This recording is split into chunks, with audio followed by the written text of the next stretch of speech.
వారసత్వ ఉద్యోగాలు ఇచ్చి సింగరేణిని కాపాడింది కేసీఆర్ ఒక్కరేనని టీబీజీకేఎస్ కొత్త ఇన్ఛార్జ్ కొప్పుల ఈశ్వర్ అన్నారు.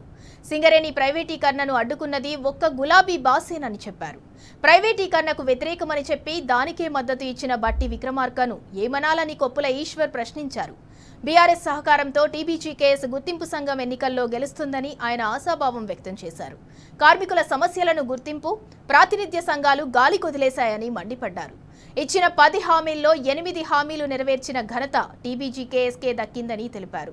బీఆర్ఎస్ సమావేశాలకు ర్యాలీలకు అనుమతులు ఇవ్వటం లేదని, నిర్బంధాలతో సమావేశాలను ఆపలేరని కొప్పుల ఈశ్వర్ అన్నారు. త్వరలోనే కేటీఆర్ ఆధ్వర్యంలో భారీ సభను నిర్వహిస్తామన్నారు కొప్పుల. తెలంగాణ బొగ్గుగని కార్మిక సంఘం ఇన్ఛార్జిగా మాజీ మంత్రి కొప్పుల ఈశ్వర్ను నియమించడంతో టీబీజీకేఎస్లో నయా జోష్ కనిపిస్తోంది. ఇన్ఛార్జ్ హోదాలో ఈశ్వర్ పెద్దపల్లి జిల్లా గోదావరికనిలో పర్యటించారు. మున్సిపల్ చౌరస్తా గాంధీ విగ్రహానికి పూలమాల వేసి బైక్ ర్యాలీలో పాల్గొన్నారు. అనంతరం మార్కండేయ కాలనీ లక్ష్మీ ఫంక్షన్ హాల్లో జరిగే సమావేశానికి కొప్పుల హాజరయ్యారు. ఈ కార్యక్రమంలో జిల్లా అధ్యక్షుడు కోరుకంటి చందర్, మాజీ ఎమ్మెల్యేలు పుట్టా మధు, దివాకర్ రావు, కార్మిక సంఘం నాయకుడు మిరియాల రాజిరెడ్డి, కార్మిక నేత కౌశిక్ హరి పాల్గొన్నారు.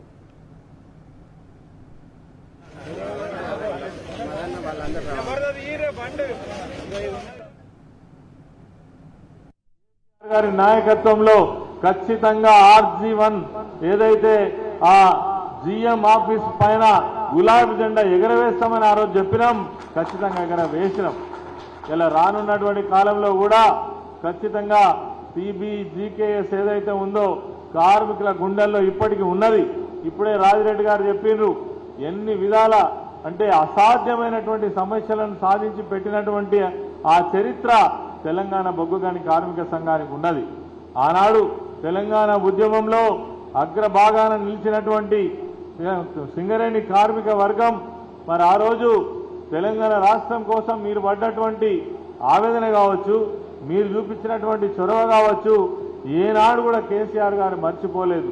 అందుకే మీకెక్కడ కూడా ఇబ్బంది జరగద్దనే ఉద్దేశంతో అడిగినా అడగకున్నా ఇంక్రిమెంట్తో పాటు మీరు అనేక సమస్యలను సాధించి పెట్టినటువంటి విషయం కూడా సింగరేణి కార్మిక వర్గం గుర్తుంచుకోవాల్సినటువంటి అవసరం ఉన్నది. నేను అనేక కార్మిక సంఘాలలో పనిచేసి వచ్చినాం. ఒక సమస్య పరిష్కారం కావాలంటే ఎంత ఆవేదన పడాల్సి ఉండేనో ఆనాడు చూసినాం. ఒక సమ్మె జరగకుండా, అనేక మంది నాయకులు ఇన్వాల్వ్ కాకుండా, ముఖ్యమంత్రి దగ్గర పోయి మోకరిల్లకుండా, కార్మిక మంత్రితోటి ఆ పర్మిషన్ దొరకకుండా ఒక్క సమస్య కూడా పరిష్కరించినటువంటి పరిస్థితి లేకుండే.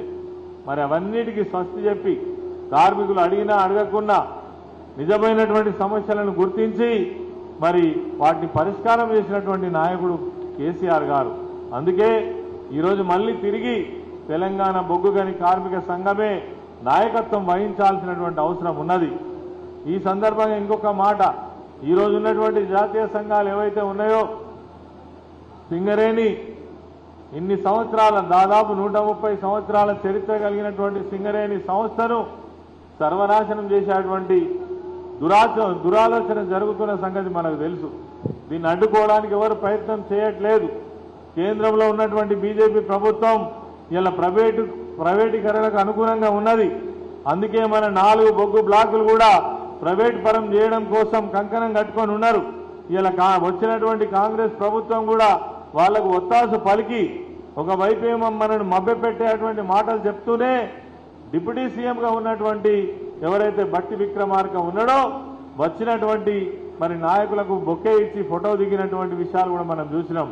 అంటే ఒదికు కార్మికులను మభ్యపెడుతూనే ఈ బ్లాకులను ప్రైవేటు పరం చేయడంలో వాళ్ళు ఖచ్చితమైనటువంటి నిర్ణయంతో ఉన్నారు.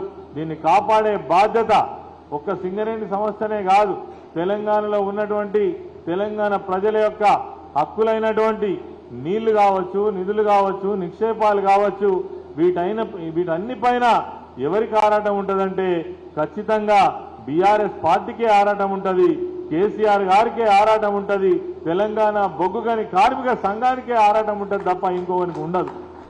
కాబట్టే తెలంగాణ బొగ్గుగని కార్మిక సంఘం యొక్క నాయకత్వం సింగరేణిలో అవసరం.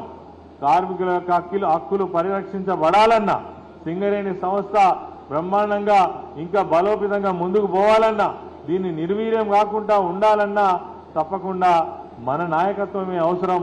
ఇది కొంతమంది కార్మికులందరికీ కూడా అర్థమైనప్పటికీ మరి ఇంకా విస్తృతమైనటువంటి ప్రచారం జరగాలి. వాళ్ళ యొక్క సంసిద్ధతను మనం మరి తీసుకురావాల్సినటువంటి అవసరం ఉన్నది. అందుకోసమే ఇది మొదటి సమావేశం.